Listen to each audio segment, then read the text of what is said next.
Colette Grange, on vous trouve ici, place Jean Massé à Lyon, dans une manifestation d'un collectif d'organisation qui se situe au moment où le Congrès national, le Front National, tient son congrès à Lyon. En quoi la Ligue des droits de l'homme est opposée au Front National?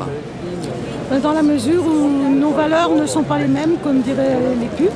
Quand on les voit à l'œuvre partout où ils sont venus au pouvoir, les mesures qu'ils prennent, les positions générales par rapport aux droits de l'homme qu'ils prennent, vis-à-vis des étrangers, vis-à-vis des femmes aussi, puisque voilà. C'est tout.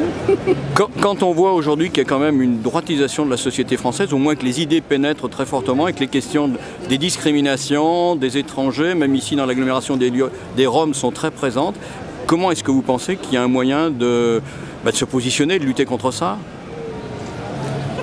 C'est d'intervenir toutes les fois qu'on peut lorsque l'on constate qu'il y a des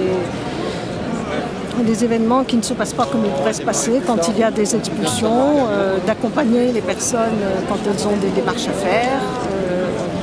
Voilà. C'est pour ça que nous sommes ici aujourd'hui, en raison également de ce que, non pas le FM directement se manifeste sur Lyon, mais les jeunes qui sont en lien avec lui, qui s'appellent les identitaires, et qui commettent nombre de délits et qui agressent et blessent des personnes.